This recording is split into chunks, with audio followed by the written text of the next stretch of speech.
Welcome दोस्तों। आज हम नोएडा में हैं और नोएडा में फैज़ी को होस्ट कर रहे हैं और फैज़ी हमारे साथ आज ब्रेकफास्ट पे चर्चा कर रहे हैं कि कौन सी कविताएं या आपका मॉर्निंग रूटीन क्या होता है पढ़ने को लेके। आप सुबह सुबह क्या पढ़ते हैं ब्रेकफास्ट से पहले? Pre breakfast. तो हम फैज़ी से पूछेंगे कि फैज़ी आप क्या पढ़ती हैं सुबह सुबह? कुछ चीज़ें जो जैसे सेल्फ हेल्प की किताबें हैं वो मुझे काफ़ी मदद करती है, वो पढ़ती हूँ। या फिर लोगों की जो एंटरप्रेन्योर जर्नी हुई है, जैसे अभी मैं रिचर्ड ब्रांसन की ऑटोबायोग्राफी पढ़ रही हूँ। कभी कभी पोइट्री पढ़ती हूँ, जैसे मानव कौल पढ़ रही हूँ। तो ऐसे ही बुक्स का मिक्सचर होता है। So I read thrice in a day different category of book. तो सेल्फ हेल्प या पोइट्री, ऑटोबायोग्राफीज हो गई या फिर थोड़ा ड्रामा हो गया डेली। मॉर्निंग में सेल्फ हेल्प या फिर प्लानिंग रिलेटेड कुछ, बाकी ऑटोबायोग्राफीज हो गई, थोड़ा सा ड्रामा हो गया। तो इट गिव्स मी आइडियाज कि हाँ चलो इस टॉपिक पे बना सकते हैं वीडियो या फिर इस टॉपिक पे बात कर सकते हैं। तो आज आपके पास कौन कौन सी किताबें हैं? यहाँ पे आसपास मुझे कुछ कुछ दिख रहा है। तो आपसे मैंने एक किताब ली कल, तो उसकी कुछ चीज़ें मुझे बहुत पसंद आई। पढ़ने के लिए भी ना? हाँ, पढ़ने के लिए। वो तो बैग में जगह नहीं थी, वरना मतलब इरादा कुछ और था ले जाने का थोड़ा सा। तो ये है मोहन राकेश की डायरी। और इसमें जब मैंने पीछे ये देखा, बहुत एक सिंपल और बहुत अच्छी बात लिखी थी। जब मैंने इनके बारे में ये पढ़ा कि काफ़ी लोगों के लिए डेली जर्नलिंग ना बहुत बड़ी सी बात हो जाती है कि एक टू डू लिस्ट रोज बनानी है, या फिर आज पूरे दिन में ये चीज़ हुई, कितनी चीज़ें हुई कितनी नहीं हुई।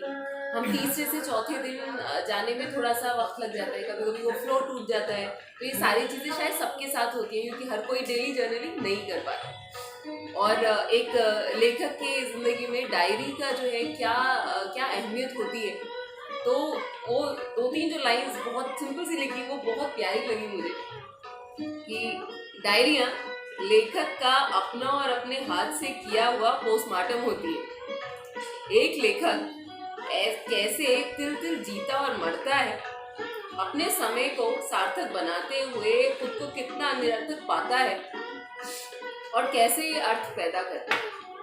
तो ये बात बहुत प्यारी लगी कि हमारी जो डायरी होती है, कई चीज़ उसमें हमने काट रखी होती हैं। कई बार it's a pat on the back किया, you write for yourself, you very good, well done, कि आपका जो भी टारगेट्स हैं वो अचीव हो गए हैं या फिर नहीं हुए हैं, या फिर आपको कैसा क्या लगा, क्या दिमाग में आया। तो एक डायरी कितना कुछ बताती है आपके बारे में। रहता है कि मतलब आपको पता होता है कि आपने कितना किया कितना नहीं किया। हाँ, और पूरे हफ्ते का भी जो सफ़र रहा वो पता चलता है कि उस टाइम पे मैंने क्या सोचा था और क्या लिखा था सोच के। तो वो, और बाकी मैंने एक और बुक ली पढ़ने के लिए, और सिर्फ पढ़ने के लिए ली, साथ ले जा नहीं पा रही हूँ, अफसोस है थोड़ा। तो विनोद कुमार शुक्ल की कविताएं, उनमें से एक है हताशा से एक व्यक्ति बैठ गया। व्यक्ति को मैं नहीं जानता था, हताशा को जानता था, इसलिए मैं उस व्यक्ति के पास गया। मैंने हाथ बढ़ाया, मेरा हाथ पकड़कर मैं खड़ा हुआ। मुझे वह नहीं जानता था, मेरे हाथ बढ़ाने को जानता था। हम दोनों साथ चले, दोनों एक दूसरे को नहीं जानते थे, साथ चलने को जानते थे। तो बहुत सिंपल सी चीज और कितनी खूबसूरती से बोली गई है। आप बताइए, आपकी मॉर्निंग रीड जो है, मॉर्निंग रीड क्या है? मॉर्निंग रीड, अब नजला हुआ हुआ इंसान को तो वो क्या है कि वर्ड्स मिक्स हो जाते हैं। तो मॉर्निंग रीड, चाय की सुरसुरी लेते हुए आप नजला सही कर रहे हैं। मॉर्निंग रीड तो अभी मेरा पूरे दिन का ही रीड है ये, मतलब मॉर्निंग इवनिंग नाइट कभी भी। खैर दो सक्सेना है यहाँ पर, दोनों सक्सेना है, सर्वेश्वर दयाल सक्सेना और नरेश सक्सेना। तो अभी मैं नरेश सक्सेना को कहता हूँ, और ये बहुत ही प्यारी सी किताब, कविताओं की एक किताब मुझे मिली, चुनी हुई कविताएं। तो इस किताब में खास बात है कि जो भी पन्ना आप ऐसे खोलें तो वहाँ पे आपको चुनी हुई कविताएं मिल जाएगी। जैसे कि अभी मैंने ये पन्ना खोला तो इसमें मुझे एक बहुत ही छोटी सी कविता दिखी, जिसका शीर्षक है सीढ़ियाँ कभी खत्म नहीं होती। और कुछ दिन पहले ही हम लोग बैठे कमरे में ये कविता पढ़ रहे थे, तो 3 लाइन की कविता है सर। सीढ़ियाँ चढ़ते हुए जो उतरना भूल जाते हैं, सीढ़ियाँ चढ़ते हुए जो उतरना भूल जाते हैं, वे घर नहीं लौट पाते।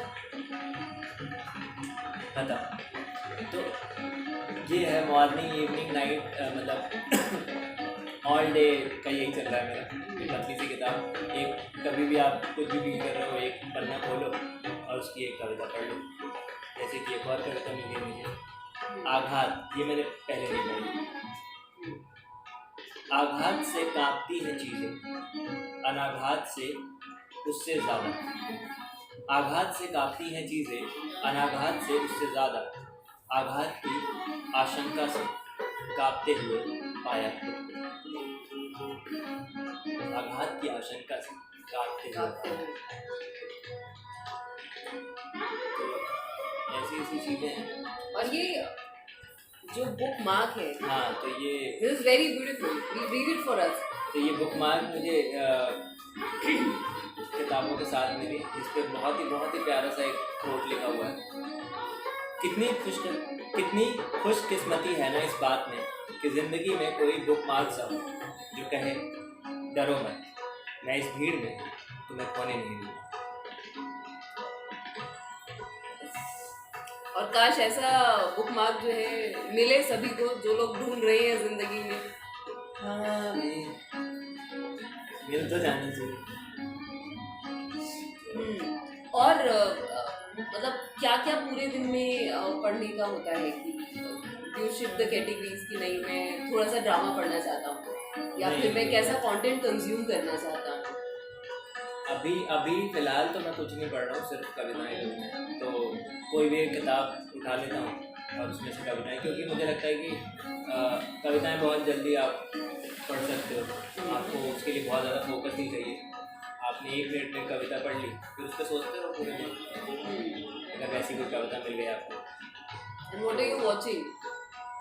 वॉचिंग तो I am planning to watch, मतलब मैं बहुत टाइम से सोच रहा हूँ कि अभी लेटेस्ट मैंने जो देखी वो डार्लिंग्स मूवी देखी थी।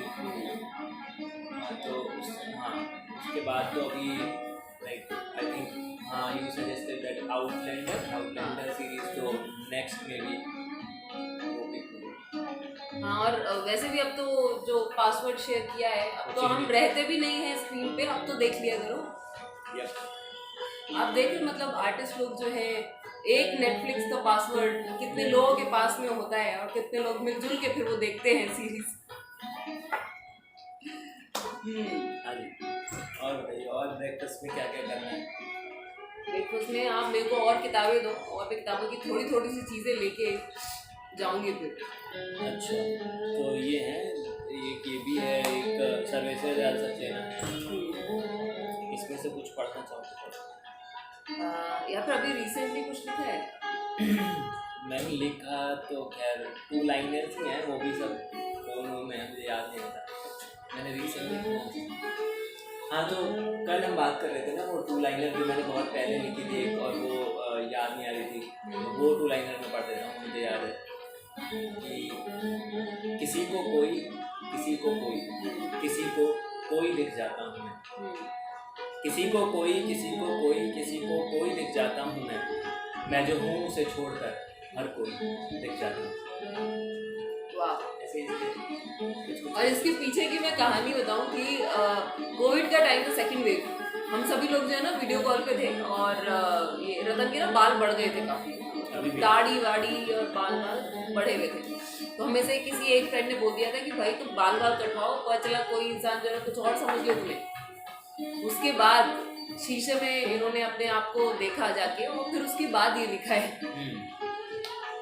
मतलब लिखा क्या, शीशे में देखा और एकदम से ये लाइन ऐसे आ गई दिमाग में, तार दी बस। चलिए, आपके जो भी मॉर्निंग रीड होती है या फिर afternoon, evening, night, do share with us. हो सकता है कि हमें अच्छे आइडियाज़ आ जाए उससे, और हमारे आइडियाज से आपको। चलिए, thank you so much, take care, bye.